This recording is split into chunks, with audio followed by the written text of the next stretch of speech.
بسم الله الرحمن الرحيم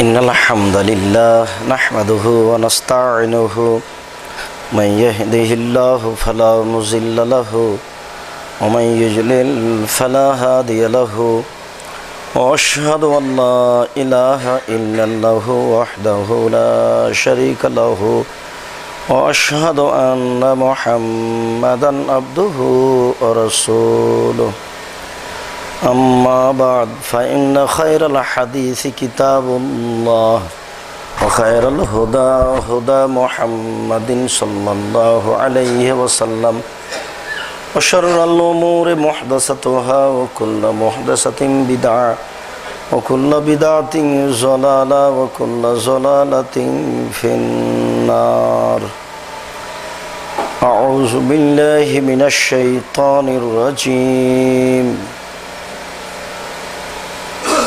بلغ ما أنزل إليك من ربك ولا تكونن من الخاسرين أنا عبد الله بن عمر رضي الله تعالى عنه قال قال رسول الله صلى الله عليه وسلم بلغوا عني ولا آية وحدثوا عن بني إسرائيل ولا حرج Oman কাযাবা আলাইয়া মুতাআম্মিদান ফালিয়াতাবাওয়া মাকাদাহু মিনান নার রাওয়াহুল বুখারী মুসলিম। সম্মানিত মসজিদের মুসল্লি, প্রশংসা আল্লাহর জন্য, শান্তি অবতীর্ণ হোক আল্লাহর রাসূলের উপর সাল্লাল্লাহু আলাইহি ওয়াসাল্লাম। আজ জুমার খুতবায় বক্তব্যের বিষয় দাওয়াতের গুরুত্ব। মানুষকে আল্লাহর পথে দাওয়াত দেওয়া একটি অতীব গুরুত্বপূর্ণ জরুরি কাজ। আল্লাহ তাআলা ইচ্ছা করলেই সমস্ত মানুষকে সঠিক পথে রাখতে পারতেন। কেন? ওয়া আলা কুল্লি শাইইন কাদির, তিনি সর্বশক্তিমান। আল্লাহর পরিচয় হচ্ছে যিনি সব কিছু করতে পারেন, তিনি হচ্ছেন আল্লাহ। আল্লাহ কোথায় থাকেন? সপ্তম আকাশের উপর। আল্লাহর আকার আকৃতি আছে কি? আছে।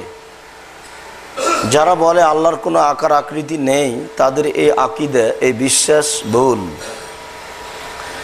আল্লাহর আকার আকৃতি আছে, এ কথাই চূড়ান্ত। তবে কার মতো? এ ব্যাপারে তিনি বলেছেন লাইসা কামিসলিহি শাই, তার মতো কোনো কিছুই নয়। তার চোখ আছে, হাত আছে, পা আছে, সব কিছুই আছে, তবে কি মানুষের মতো? এ ব্যাপারে তিনি বলেছেন তার মতো কোনো সাদৃশ্য নেই। তাহলে কিভাবে ভাবতে হবে তিনি তার মতো? তার গুণবাচক নাম আছে, তিনি রাজ্জাক, তিনি গাফফার, তিনি সাত্তার, তিনি মানুষের অভিভাবক, তিনি মানুষকে লালন পালন করেন,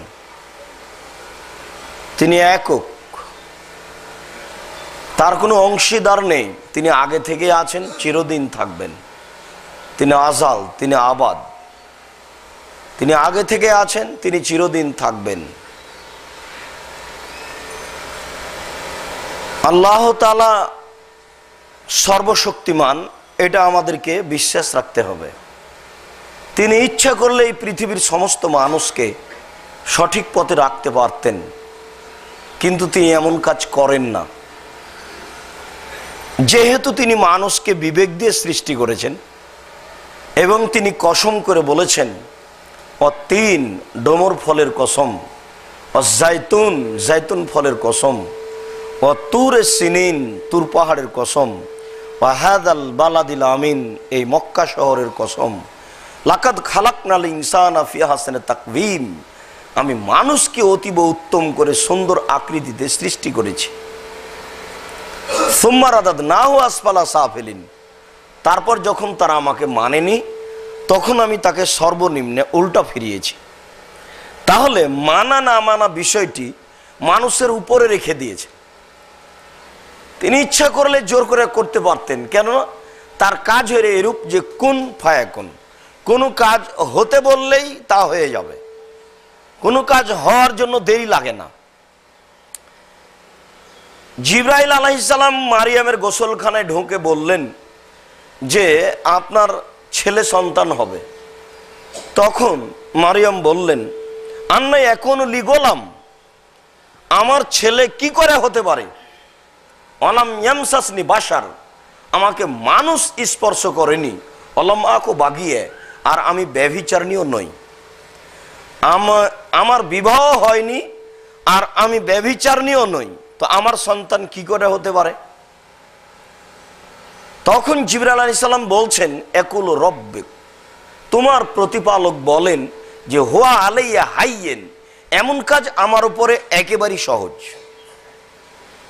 আমি তো মা থেকে মানুষ সৃষ্টি করব, যখন বাপ মা কিছুই ছিল না তখনও তো আমি পেরেছি, তখন তো আমি আদমকে করেছি, আর আদম থেকে আমি হাওয়াকে করেছি, তো আমি মানুষ ছাড়াই তো তৈরি করেছি মানুষ, এটা তো আমি পারি। আর তুমি একজন নারী, তোমার থেকে একজন মানুষ সৃষ্টি করা তো আমার কাছে কোনো ব্যাপার নয়, এটা একেবারেই স্বাভাবিক। আল্লাহ ইচ্ছা করলে মানুষকে হেদায়েত করতে পারতেন, কিন্তু মানুষকে তার গতির উপরে রেখে দিয়েছেন। এ কারণে আল্লাহ তাআলা বলছেন, ওয়াহাদাই না হুন্নাজদাইন, আমি তাকে দুইটা পথ দেখিয়েছি, একটা ভালো একটা মন্দ। সে ভালোটাও গ্রহণ করতে পারে, মন্দটাও গ্রহণ করতে পারে। আমি এই কারণে ফলাফলে দুইটা জিনিস রেখেছি, একটা জাহান্নাম আর একটা জান্নাত। যদি ভালো গ্রহণ করে আমি ফলাফলে জান্নাত দিব, যদি মন্দ গ্রহণ করে তাহলে ফলাফলে জাহান্নাম দিব। আর পুরো কোরআন মাজিদের বিভিন্ন জায়গায় কিভাবে ভালো ফল গ্রহণ করা যাবে তা তিনি বলেছেন, আর কি করলে মন্দ পথে মানুষ চলে যাবে সে কথাও তিনি বলেছেন। আর তারই বাস্তবায়ন হচ্ছেন মুহাম্মদ সাল্লাল্লাহু আলাইহি সাল্লাম। তিনি মানুষকে সঠিক পথ দেখানোর জন্য এসেছেন।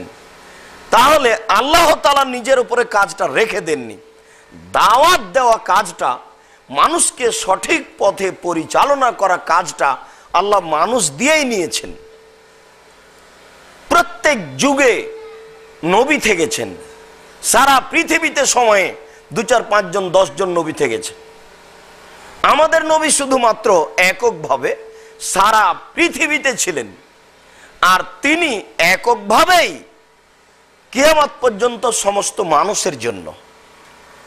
তো তিনি দুনিয়া থেকে চলে গেছেন, চলে যাওয়ার সময় তিনি বলে গেছেন, আমি তো চলে যাচ্ছি, তবে দুইটা জিনিস তোমাদের আমি রেখে যাচ্ছি, একটা আল্লাহর কিতাব আর একটা আল্লাহর রাসূলের বাণী হাদিস। আমি এই দুটো জিনিস রেখে গেলাম, তোমরা মা তামাসসাকতুম বিহিমা লান তাজিল্লু মা তামাসসাকতুম বিহিমা, তোমরা যতদিন এই দুটিকে ধরে রাখবে ততদিন পর্যন্ত তোমরা ভুল পথে যাবে না। এরপরে ধরে রাখার বিষয়টি পেশ করবে কে? রাসূল সাল্লাল্লাহু আলাইহি সাল্লাম বললেন, আল উলামা ওয়ারাসাতুল আম্বিয়া, নবী আলেমগণ হলেন নবীগণের উত্তরাধিকারী। আলেমগণ হলেন নবীগণের উত্তরাধিকারী। অল আম্বিয়া লাম ইয়ররিসু দিনার ওয়ালা দিরহাম, আর নবীগণ কোনোদিনই কোনো মানুষকে টাকা পয়সার উত্তরাধিকারী করেন না। অংশসূত্রে আলেমগণ নবীর জমি জায়গা পাবেন এটা কথা নয়। আল্লাহর নবী যে বললেন যে আল উলামা ওয়ারাসাতুল আম্বিয়া, আলেমগণ নবীগণের উত্তরাধিকারী, তাহলে কি আলেমগণ নবীগণের জমি জায়গা টাকা পয়সা পাবেন? এটা যেন মানুষ না বুঝে, তাই আল্লাহ রাসূল বলে দিলেন, ওয়াল আম্বিয়া লাম ইয়ররিসু দিনার ওয়ালা দিরহাম, নবীগণ কোনোদিনই কোনো মানুষকে টাকা পয়সার উত্তরাধিকারী করেন না। ওয়ালাকিন ওয়ারাসুল ইলমা, তারা নবীগণকে বিদ্যার উত্তরাধিকারী করেছেন। ইলমা, বিদ্যার উত্তরাধিকারী করেছেন।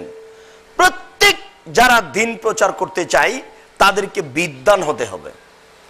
ভালো মন্দ সবটা বুঝে বলার মতো যখন সে নিজেকে ভাববে, তখনই সে নিজেকে ভাবতে পারে যে আমি রাসূলের উত্তরাধিকারী, আমাকে দিন প্রচার করতে হবে। দিন প্রচার করা নবীগণের দায়িত্ব এবং নবীগণের পরবর্তীতে যারা আলেম ওলামা তাদের দায়িত্ব। এ কারণেই আলেম বলতে মানুষ, আলেম বলতে ফেরেশতা নয়। আলেম ওলামা বলতে মানুষ, আলেম ওলামা বলতে জিন বা ফেরেশতা নয়। মানুষ মাত্র ভুল হতে পারে, মানুষ মাত্র স্বার্থের পিছনে চলতে পারে। এ কারণেই রাসূল সাল্লাল্লাহু আলাইহি সাল্লাম আলেমদেরকে সতর্ক করত।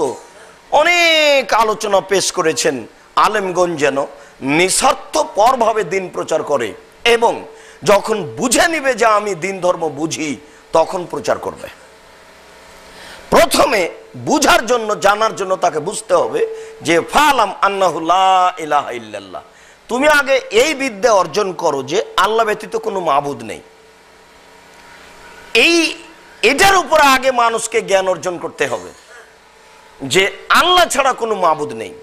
এই কথা যখন মানুষ জেনে নিবে তখন মানুষের দাওয়াতি কাজটা, আল্লাহর কাছে ক্ষমা চাওয়া, মানুষকে দ্বীনের পথে দাওয়াত দেওয়া কাজ গ্রহণ করবে।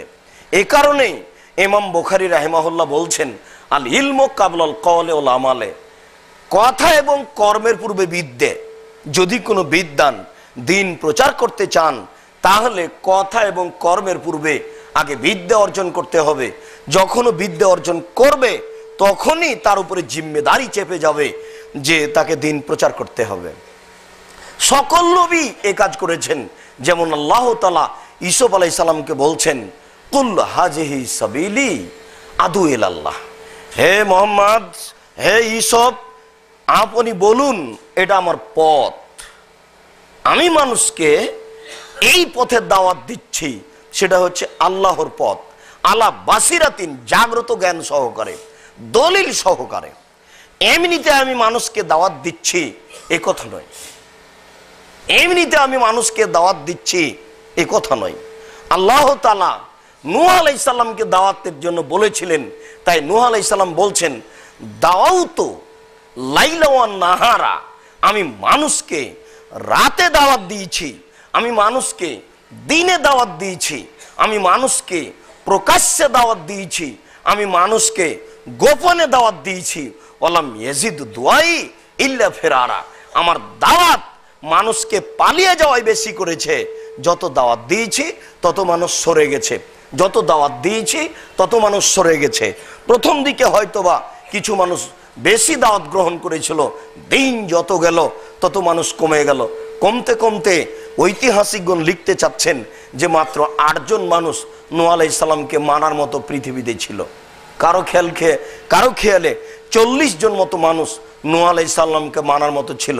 শেষ পর্যন্ত যখন নূহ আলাইহিস সালাম দেখলেন যে মানুষ সবাই উল্টা পথে চলছে, তখন আল্লাহ তাআলাকে বললেন নূহ আলাইহিস সালাম, প্রতিপালক, এরা আমার কথা মানে না, এদেরকে ধ্বংস করে দেন। তখন আল্লাহ তাআলা বললেন ঠিক আছে, ফাসনাইল ফুলক, আপনি একটা নৌকা তৈরি করেন। কিভাবে ধ্বংস করা লাগে সেটা দেখা যাবে, আপনি একটা নৌকা তৈরি করেন। এইভাবে তার জাতিকে আল্লাহ তাআলা ধ্বংস করে দিলেন। নূহ আলাইহিস সালাম মানুষকে দাওয়াত দিয়েছেন রাতে, দাওয়াত দিয়েছেন দিনে, দাওয়াত দিয়েছেন প্রকাশ্যে, দাওয়াত দিয়েছেন গোপনে। আল্লাহ তাআলা আমাদের নবীকে বলছেন বাল্লিগ মা উনজিলা ইলাইক মির রাব্বিক, আপনার প্রতিপালকের পক্ষ থেকে যা আপনার কাছে অবতরণ করা হয়েছে, যা আপনার কাছে অবতীর্ণ করা হয়েছে, সেটা আপনি মানুষের কাছে পৌঁছে দেন। ওয়ালা তাকুনান্না মিনাল খাসিরিন, অবশ্য আপনি ক্ষতিগ্রস্তের অন্তর্ভুক্ত হবেন না। এটা আল্লাহ তাআলা আমাদের নবীকে আদেশ করেছে। এখন তো আমাদের নবী নেই, আল্লাহ তাআলা আমাদের নবীকে বলেছেন আপনি মানুষের নিকটে ওই সব কিছু পৌঁছে দেন যা আপনার কাছে পৌঁছানো হয়েছে। তাহলে 30 পারা কোরআন, এ কি 2-1 পারা? এ কি 2-1 লাইন? এ কি 2-1টা সূরা? আপনার কাছে যা অবতীর্ণ করা হয়েছে সব আপনার কাছে আপনাকে জাতির কাছে পৌঁছে দিতে হবে। এটা জরুরি, আপনি ক্ষতিগ্রস্তের অন্তর্ভুক্ত হবেন না। একটু যদি আপনি অলসতা করেন পৌঁছে দেওয়ার ব্যাপারে, তাহলে আপনি ক্ষতিগ্রস্ত, তাহলে আপনার ধ্বংস সুনিশ্চিত। এই বাক্য আল্লাহ তাআলা আমাদের নবীকে বললেন। এখন তো নবী নেই, তাহলে কি দাওয়াত দেওয়ার কাজ শেষ? তিনি দুনিয়া থেকে চলে গেলেন, দাওয়াত দেওয়ার কাজও শেষ? তা তো নয়। তিনি বলছেন যে আমি আমার উত্তরাধিকারী করে গেলাম আলেমদেরকে, আমি তাদের টাকা পয়সার উত্তরাধিকারী করিনি, আমি তাদেরকে এই বিদ্যার, এই কোরআনের উত্তরাধিকারী করেছি। আর আমি এই 23 বছর জীবনে যা করে গেলাম, যা বলে গেলাম, এর নাম হাদিস। এইগুলো এইভাবে তাদেরকে জানতে হবে এবং প্রচার করতে হবে, এই জিম্মেদারি আমি দিয়ে গেলাম। আলেম মানুষ তো কোরআন হাদিস যা টুটাফাটা শিখেছে, শিখার পরে একটা চাকরি পেয়েছে, ফাজিল হোক কামিল হোক, চাকরি পেয়ে মাস গেলে বেতন পায়, বেতন নিয়ে এসে আহাল পরিবারকে নিয়ে সুখে শান্তিতে খায়, দিন কাটায়। ও তো আসলে বুঝে না যে আমার দায়িত্ব কি। যারা কওমি মাদ্রাসার শিক্ষক, তারাও মনে করে কোনো হালাতে কওমি মাদ্রাসাতে পড়েছে, একটা কওমি মাদ্রাসা শিক্ষকতা পেয়েছে, 2000, 3000, 5000 টাকা বেতন পাই, মনে করে আমি মধ্যমবিত্তি বা সাধারণ পরিবার, এইভাবে আমাকে বেগুন কলা কি বিক্রি করে কিনে খেতে হবে, এইভাবে জীবন কাটাচ্ছে। জি না, এমন জিম্মেদারি আল্লাহর নবী আলেমদের দেননি, তারা বুঝতে ভুল করছে। আপনাকে আমি কি দিয়ে বুঝাই? আল্লাহ তাআলা বলছেন বাল্লিগ, আপনি পৌঁছে দিবেন, আপনি পৌঁছে দেন। বাল্লিগ, আপনি পৌঁছে দেন। বাল্লিগ, আপনি পৌঁছান। মা উনজিলা ইলাইক, যা আপনার নিকটে অবতীর্ণ করা হয়েছে মির রব্বিক, আপনার প্রতিপালকের পক্ষ থেকে। তো আমাদের নবীকে আল্লাহ তাআলা আদেশ করছেন আপনি পৌঁছে দেন, আপনি পৌঁছে দেন আপনার প্রতিপালকের পক্ষ থেকে যা অবতীর্ণ করা হয়েছে। এটা জোরালো আদেশ আমাদের নবীকে। তো আমাদের নবী তো এখন নেই, চলে গেছেন। কোরআন মাজিদ তো আছে, তো কি করতে হবে তাহলে? এই 2 পাড়া হিফজ মাদ্রাসা খুলেছেন, আর 2 পাড়া মুখস্থ করে ওই ছেলেটা লোকের বাড়ি কোরআন মাজিদ পড়বে আর দাওয়াত খেয়ে যাবে, এটা কোরআন শিক্ষা? জি, এই হিফজখানায় বন্ধ করা উচিত। সারা বাংলাদেশে যত হিফজখানা আছে, হিফজখানা বন্ধ করতে হবে। হিফজখানার আগে একটা কওমি এই দেশের অন্যায়ের বিরুদ্ধে লড়ার মতো একটা প্রতিষ্ঠান গড়ে তুলতে হবে। এই মানের শিক্ষা দিতে হবে, যেই প্রতিষ্ঠানে ছেলেরা বুঝবে যে আমরা পৃথিবীতে জন্ম নিয়েছি, বিদ্যা অর্জন করেছি কুসংস্কারকে মুছে দেওয়ার জন্য, কোরআনকে পৌঁছে দেওয়ার জন্য। এই কোরআন মাজিদে আয়াত আছে, জাল হক, এসেছে সত্য, ওয়াজাকাল বাতিল, চলে গেছে মিথ্যে, ইন্নাল বাতিলা, নিশ্চয় মিথ্যে, কানা জাহুকা, চিরদিন মিথ্যে। এই আয়াত পড়লেন আর লাঠি নিয়ে বাপের বেটা আল্লাহর প্রদত্ত নবী মুহাম্মদ সাল্লাল্লাহু আলাইহি সাল্লাম এইভাবে মেরে সব মূর্তি, ছবি মূর্তিকে ভেঙে ফেলে দিলেন। রাস্তাঘাটে যত আছে এর নাম বিদ্যা। জেল আবার কি, সেল আবার কি? জেলের কিছু বলেছি, জেল আবার কি, সেল আবার কি? জেলের গোষ্ঠী বেচি, জেল আবার কি, সেল আবার কি? জেলের বাহিরেও যতটুকু, ভেতরেও ততটুকু। পহিলা বৈশাখের মুখে লাথি মারতে জন্ম নিয়েছি, পহিলা বৈশাখের মুখে লাথি মারি, পহিলা বৈশাখের মুখে লাথি মারার জন্য জন্ম নিয়েছি। 31st নাইট আবার কি? ইংরেজি মাসের প্রথম দিন কি? ইংরেজি মাসের প্রথম দিনে সারা ঢাকা শহরে জেনা হবে মুসলমানের বাড়িতে, এই জন্য ইংরেজি মাসের প্রথম দিন নাকি?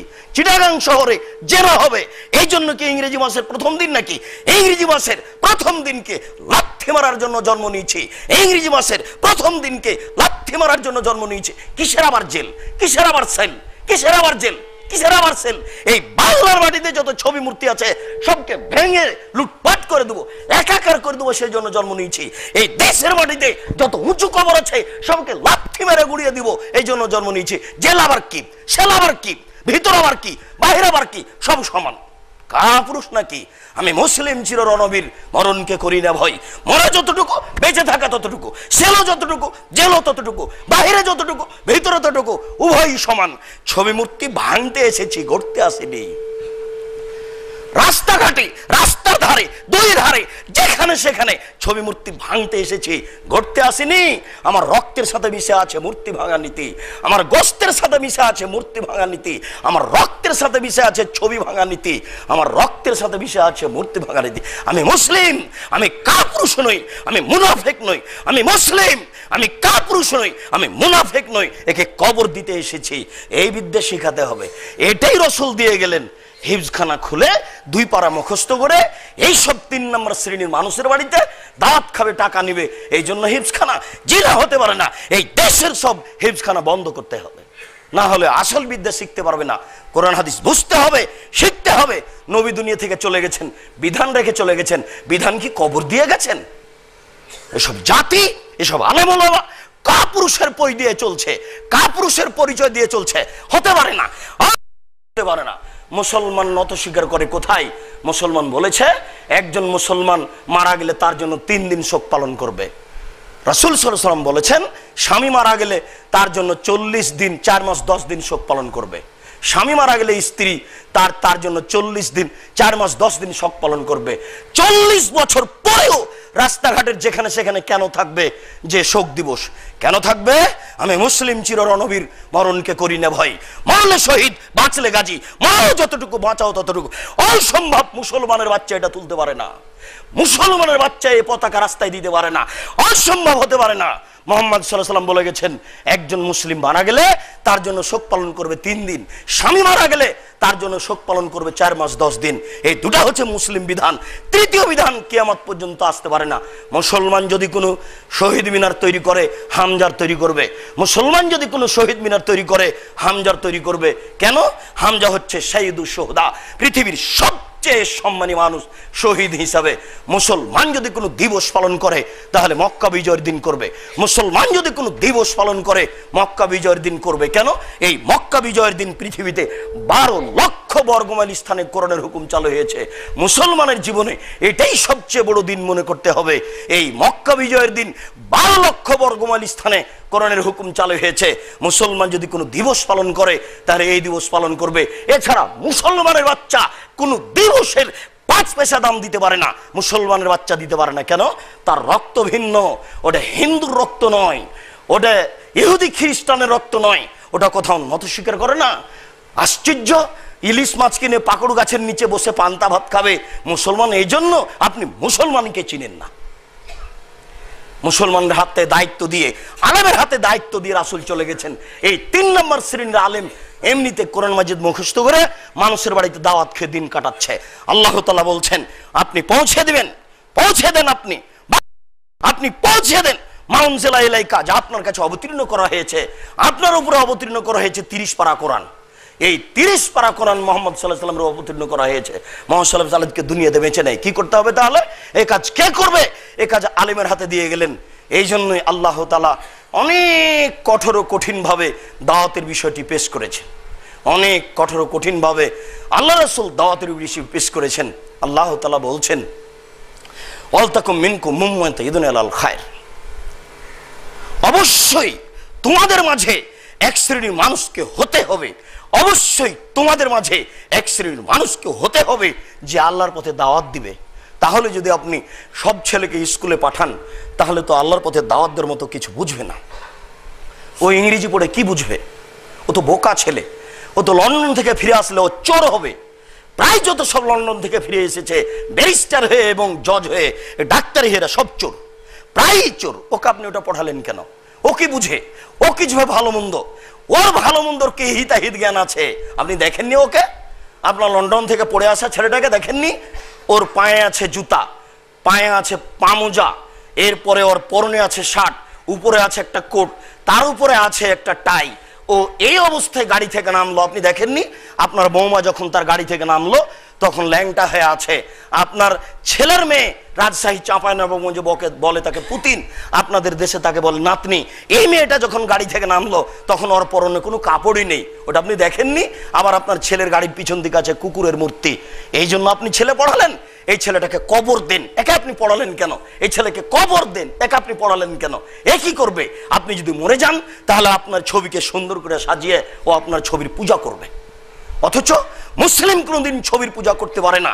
বাপকে কবর দিয়ে এসে বাড়িতে ঢুকে পাসপোর্ট সাইজের যে ছবি ছিল তাকে টুকরো টুকরো করে ছিঁড়ে ফেলে ও বাপের কবরের পাশে যাবে, গিয়ে বলবে রব্বির হামহুমা কামা রাব্বায়ানি সাগীরা, হে আমার প্রতিপালক, আমার বাপ মা আমাকে বাল্য অবস্থায় যেভাবে দেখেছিল তুমি সেভাবে দেখো। সে বলবে রব্বিক ফিরলি ওয়ালে ওয়ালে দাইয়া, হে আল্লাহ তুমি আমাকে ক্ষমা করো, আমার পিতামাতাকে ক্ষমা করো। সে বলবে রব্বি আল্লাহুম্মা গফির লি আবি ওরফা দারজাতাহু ফিল মাহাদিন ওয়াবসালাহু ফি কবরিহি ওয়া নাব্বিরলাহু ফিহি।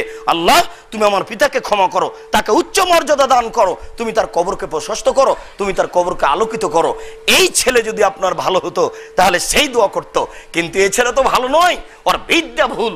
ও তো আপনার ছবিকে সুন্দর করে সাজিয়ে তুলে রাখবে, মনে মনে তুলবে। এ শিক্ষিত নয়, এ শিক্ষিত নয়, এ শিক্ষিত নয়, এ বন্য, এ বর্বর, এ অসভ্য, এ জাহেলিয়াতের যুগে চলে গেছে। এটাই জাহেলিয়াত, এটাই বন্যতা, এটাই বর্বরতা, এটাই অসভ্যতা। হতে পারে কি করে? পহিলা বৈশাখে মেয়েরা গালের উপরে ছবি লিখে, গালের উপরে পহিলা বৈশাখ লিখে, গালের উপরে ফুল ছাপে রাস্তাঘাটে ঘুরে। এটা কি মুসলমানের বাচ্চা হতে পারে? এটা হিন্দুদের কাজ, এটা ইহুদিদের কাজ, এটা খ্রিস্টানের কাজ। মুসলমান একে ধ্বংস করার জন্য এসেছে, তা হতে পারে করে? হতে পারে কি করে? ভিত্তির ত্রুটি। আল্লাহ যেটা বলে গেছেন সেটা কেউ করল না, কেউ ভাবতে চাইল না। ছেলে জন্ম নিলেই তাকে এই পথে পাঠাতে হবে। কে বলেছে? সবাই যদি ছেলেকে ভুল পথে পাঠান তাহলে সঠিক দলটা কে হবে? যার ব্যাপারে আল্লাহ রাসূল বললেন যে তোমাদের মাঝে এক শ্রেণীর মানুষ হবে যারা সঠিক পথে দাওয়াত দিবে। সবচেয়ে যদি ছেলেকে আপনি স্কুল কলেজে পাঠিয়ে দেন তাহলে তো বিদ্যা অর্জন করবে না, সঠিক পথের দাওয়াত কে দিবে? আল্লাহ তুমি আমাদের সঠিক বোঝার তৌফিক দান করো। আল্লাহুম্মা আমিন।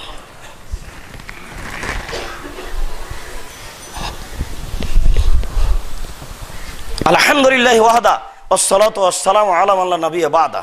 আল্লাহ তাআলা বলছেন আল মুমিনুনা ওয়াল মুমিনাত বাযুহুম আউলিয়া বায। মুসলমান পুরুষ, মুসলমান নারী পরস্পরে বন্ধু শুভাকাঙ্ক্ষী। দেখেন মুসলমান কি জিনিস। মুসলমান পুরুষ, মুসলমান নারী পরস্পরে বন্ধু শুভাকাঙ্ক্ষী। ইয়ামুরুনা বিল মারুফ, তারা ভালো কাজের আদেশ করে। ওয়া ইয়ানহাউনা আনিল মুনকার, মন্দ কাজের নিষেধ করে। যতটি মসজিদের মুসল্লি এখন আছেন বুকে আপনি হাত দিয়ে বলেন আপনি মন্দ কাজের নিষেধ করেন ছেলে মেয়েকে? নিজেই মন্দ বুঝি নে আবার মন্দ কাজের নিষেধ করব কি করে? এই যুবক, তোমাকে আমি আজ থেকে অন্তত 10 বছর আগে নিষেধ করেছি তুমি মাঠে নামবে না, অমুকের চরিত্র ফুলের মতো পবিত্র, এই কথা তুমি বলিও না, এটা তোমার ভুল। তোমাকে আমি 10 বছর পূর্বে বলে গেছি। তোমার চেয়ারম্যান, তোমার এমপি, তোমার মন্ত্রী এই জাতির কল্যাণে আসেনি। বিচারের কাঠগড়াতে তোমার মন্ত্রীর কাঁধে এই টিন তুলে দিবে। আল্লাহর নবী বলছেন ওইভাবে তুমি আমার কাছে বিচারের মাঠে আসিও না। তোমার কাঁধে একটা উট চড়ে থাকবে, উট চিৎকার করবে, তখন আমার সামনে এসে বাঁচতে চাইবে। আমি মুহাম্মদ সাল্লাল্লাহু আলাইহি সাল্লাম তোমাকে বাঁচাতে পারবো না। তুমি ওইভাবে দায়িত্ব পালন করে আমার কাছে আসিও না। তুমি বিচারের মাঠে আমার কাছে আসবে, তোমার কাঁধে একটা ঘোড়া চড়ে থাকবে, ঘোড়ার ভাষাতে চিৎকার করবে, তুমি আমার ভাষায় আমার কাছে বাঁচতে চাইবে, আমি কোনো উপকার করতে পারবো না। তুমি বিচারের মাঠে ওইভাবে দায়িত্ব পালন করে আসিও না। তুমি আমার সামনে আসবে, আমাকে বলবে নবী আমাকে বাঁচান, তখন তোমার কাঁধের ওপর একটা গরু চড়ে থাকবে, গরুটা হাম্বা হাম্বা করবে, আমার কাছে বাঁচতে চাইবে, আমি যে তোমাকে বাঁচাতে পারবো না। বিচারের মাঠে তুমি ওইভাবে আসিও না। তোমার কাঁধে একটা ছাগল চড়ে থাকবে, ছাগলটা ভ্যাঁ শব্দ করবে, তুমি আমার কাছে বাঁচতে চাইবে, তখন যে আমি তোমাকে রক্ষা করতে পারবো না। তুমি বিচারের মাঠে ওইভাবে আসিও না। তোমার কাঁধে একটা গমের বস্তা থাকবে, তোমার মাথার উপরে টিনগুলি থাকবে, তোমার মাথার উপরে আত্মসাৎ করা লাখ লাখ কোটি টাকার বস্তাটা থাকবে, যার কোনো শব্দ থাকবে না, চুপচাপ বস্তাটা চড়ে থাকবে। তুমি আমাকে বলবে আল্লাহর নবী আমাকে বাঁচান, তখন আমি তোমাকে বাঁচাতে পারবো না, আমার কোনো ক্ষমতা হবে না তোমাকে রক্ষা করার। এইভাবে তুমি বিচারের মাঠে আসিও না। শোনো, তোমাকে আমি নিষেধ করেছি। তোমার মন্ত্রীকে বিচারের মাঠে এই বস্তায় টিন মাথায় তুলে দিয়ে যদি আল্লাহ বলেন তুমি একদিন হাঁটো, তাহলে সময় হলো 50,000 বছর। তোমার মন্ত্রীকে যদি আল্লাহ বিচারের মাঠে বলেন মন্ত্রী সাহেব টিনখানি মাথায় করে 3 দিন হাঁটেন, তাহলে সময় হলো 1.5 লক্ষ বছর।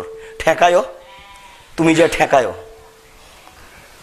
তুমি তো বুঝতে পারো না বিচারের মাঠ কি বল, কাকে বলে। তুমি কি করে রাস্তায় রাস্তায় ঘুরতে পারো?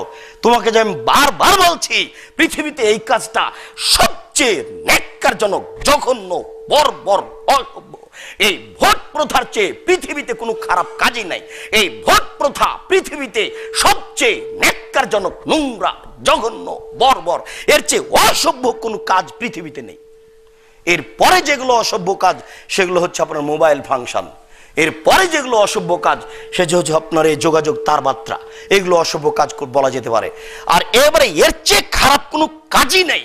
একটা হিন্দু ছেলে বিশ্বজিৎকে ধরে মাঠে মেরে ফেলে দিল, ইলিয়াস নেই, ওর মা রাত দিন রাস্তা রাস্তা কেঁদে বেড়াচ্ছে মামা বলে, বাপ বেটা বেটা বলে, যেখানে সেখানে মানুষ মরে পড়ে আছে। এটা কোনোদিন মানুষের কল্যাণের কাজ হতে পারে? অসম্ভব হতে পারে না।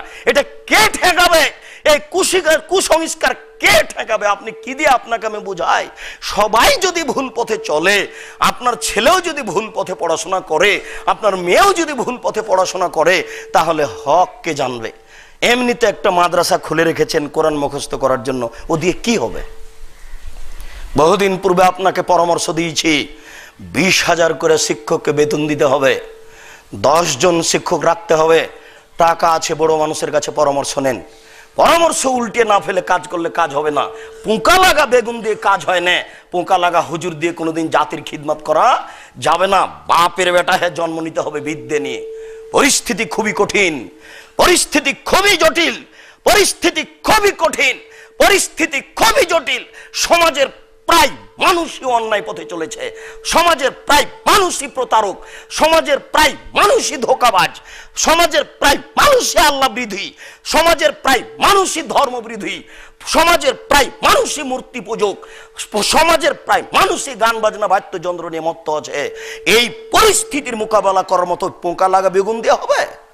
যেই সুলিকে ভয় করে না, যেই ফাঁসিকে ভয় করে না, যে কোর্টে কাচারিতে অফিস আদালতে যে কোনো সময়ে হাদিস খুলে দিয়ে, কোরআন মাজিদ খুলে দিয়ে জজের সামনে, ম্যাজিস্ট্রেটের সামনে, উকিলের সামনে নির্দ্বিধায় কথা বলতে পারবে, সুলি হোক আর ফাঁসি হোক, এর নাম বিদ্যে, এর নাম বিদ্যে। এ দিয়ে কি হবে যেটা আপনি ভেবেছেন?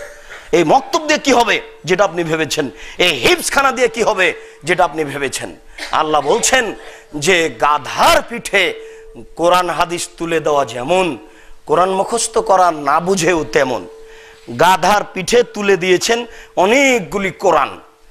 এদেশে তো ভ্যান রিক্সায় জিনিস বহে, পশ্চিমে গাধা দিয়ে জিনিস বহে। বুঝতে পারলেন কি না? মানে ভ্যানে তুলে দেয়, ইট দিয়ে নিয়ে যায়।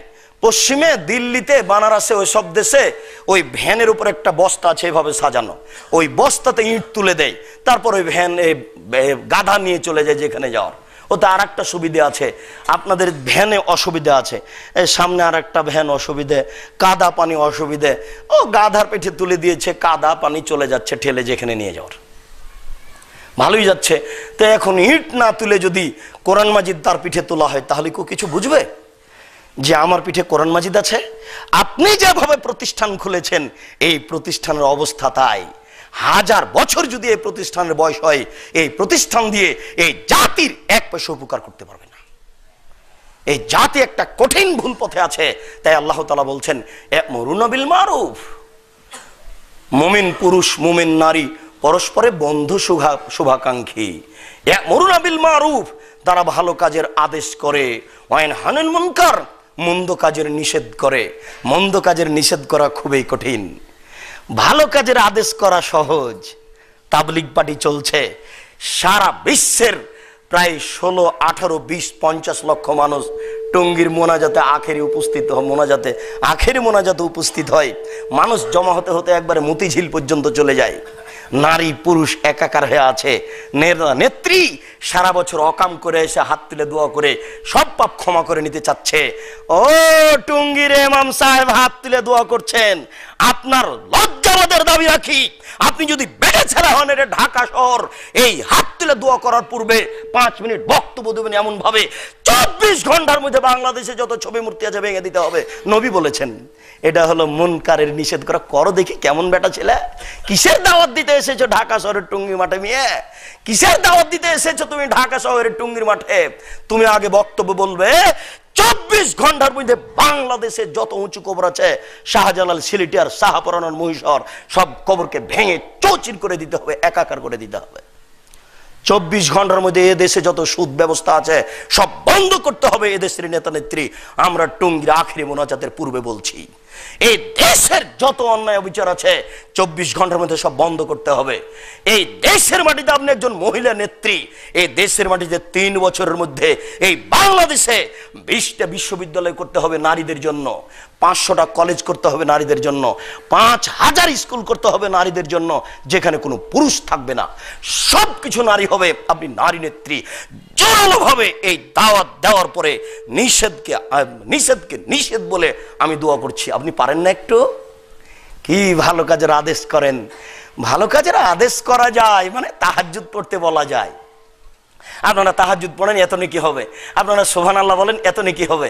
আপনারা আলহামদুলিল্লাহ বলেন, এত নেকি হবে। তো নবীজি এই কথা বলেছেন যে মূর্তিগুলো লাথি মেরে ভেঙে দাও, এটা তুমি বলতে পারো না এই মাঠে?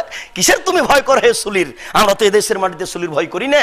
এদেশের মাটিতে 1998 সাল থেকে 2004 সাল থেকে 1998 সাল থেকে এদেশের মাটিতে বলছি মূর্তি ভেঙে দিতে হবে। এখন পর্যন্ত সুলিও হয়নি, ফাঁসিও হয়নি। হতে পারে, তবে পিছনে হটার প্রয়োজন নাই। পিছনে হটি না। কোনো দিন কোনো মানুষকে দেখে, কোনো নেতাকে দেখে, কোনো কর্মীকে দেখে, কোনো এমপিকে দেখে, কোন মন্ত্রীকে দেখে অন্তর একটু দ্বিধাও আসেনি। বাম পাশে ডান পাশে এমপি মন্ত্রী বসে আছেন, নির্দ্বিধাই বলছে ও মুসলমানের বাচ্চা, তারও হিসাব করা দরকার। ওকে নবী বলেছেন যে সব ছবি মূর্তি লাথি মেরে ভেঙে দাও। রাস্তাঘাটে তুলেছো কেন? কেন তুলবে? মুসলমানের বাচ্চা তুলে না, হিন্দুরা তুলে। মুসলমানের বাচ্চা তুলে না, হিন্দুরা তুলে। কিসের আপনি দেখাচ্ছেন ভালো কাজের আদেশ? ভালো কাজের আদেশের সাথে মন্দ কাজের নিষেধ আছে। আল্লাহ বলেছেন মন্দ কাজকে নিষেধ করতেই হবে, নইলে আপনি কল্যাণ পাবেন না। ভুল সিদ্ধান্ত।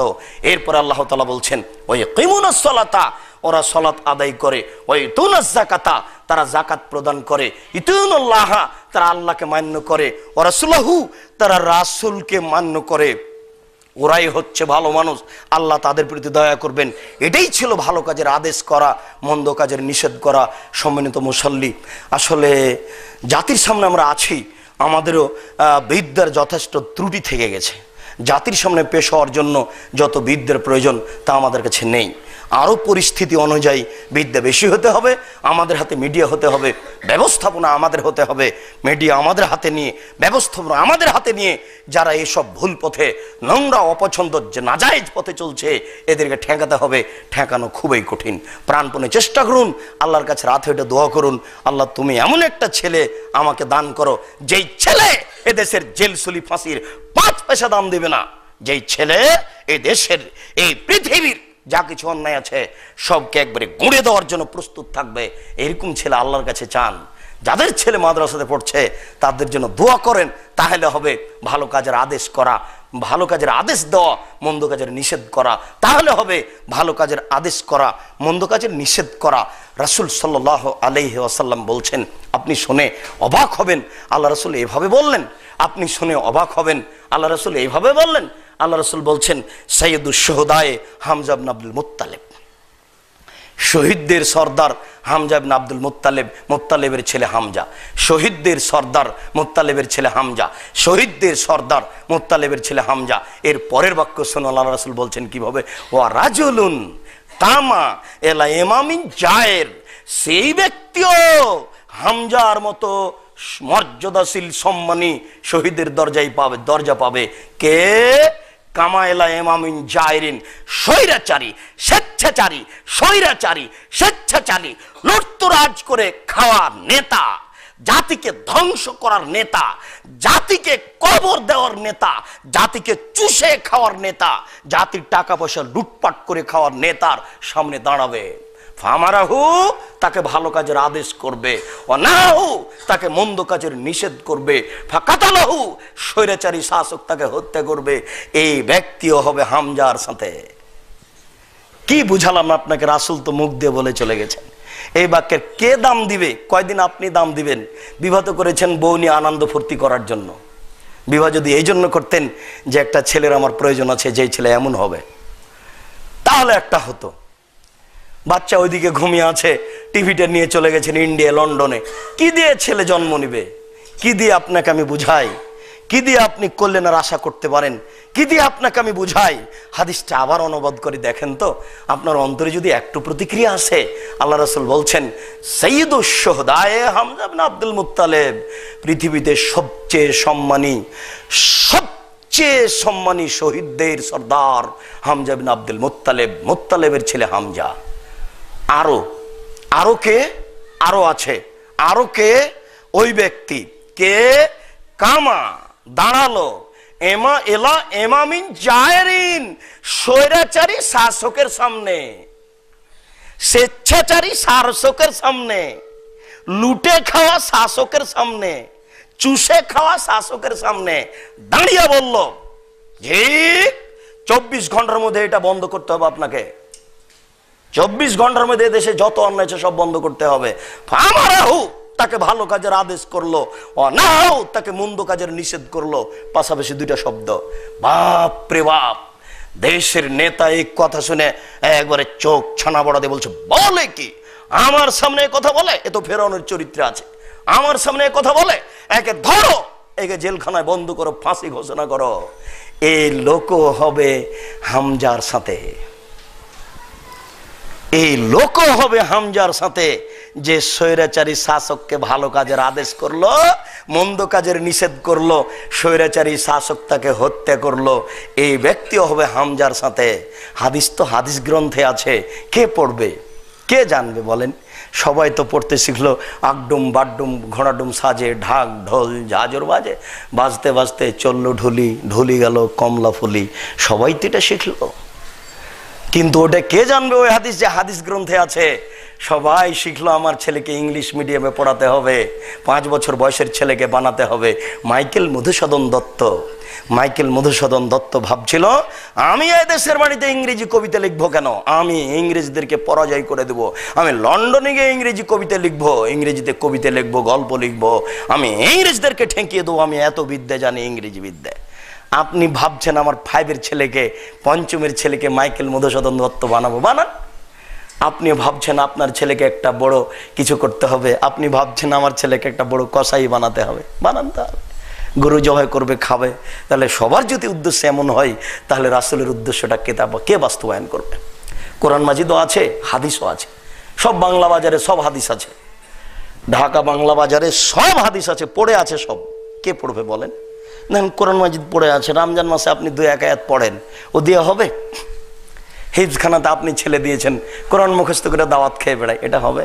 দুঃখিত। আল্লাহ তুমি দয়া করো, আল্লাহুম্মা আমিন। আল্লাহ তুমি রহম করো, আল্লাহুম্মা আমিন। তুমি সর্বশক্তিমান, তুমি তো সবই পারো।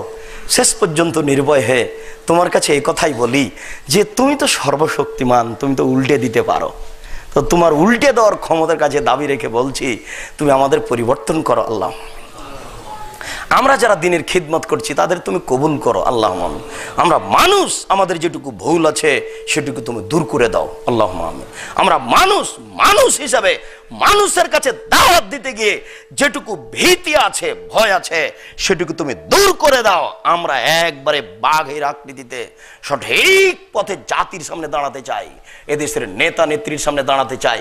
আমরা জেল সুলি ফাঁসির 5 পয়সা দাম দিনে আহমদ বিন তাইমের মতো তুমি আহমদ বিন তাইমের ভিতরে ভীতি দেওনি, আমাদের ভিতরে ভীতি দিও না। আমরা এদেশের অন্যায়কে যেন অন্যায় মনে করি, এদেশের অন্যায়কে যেন দেশের নেতা নেত্রীর সামনে পেশ করতে পারি। আমরা যেন কোনো প্রকার ভীতি সামনের দিকে দেখে ভয় না করি, এরকম তুমি ক্ষমতা, এরকম তুমি আমাদের একটা অন্তরে সঞ্চার করে দাও ক্ষমতা, যার বিনিময়ে আমরা তোমার রাসূলের দেওয়া দ্বীনকে, তোমার দেওয়া দ্বীনকে জাতির সামনে আলোর মতো করে পেশ করব। আল্লাহুম্মা আমিন। এই দাবি, এই দাওয়া, এই দোয়া তোমার দরবারে রেখে আজকের জুমার সংক্ষিপ্ত খুতবা এখানেই শেষ করলাম।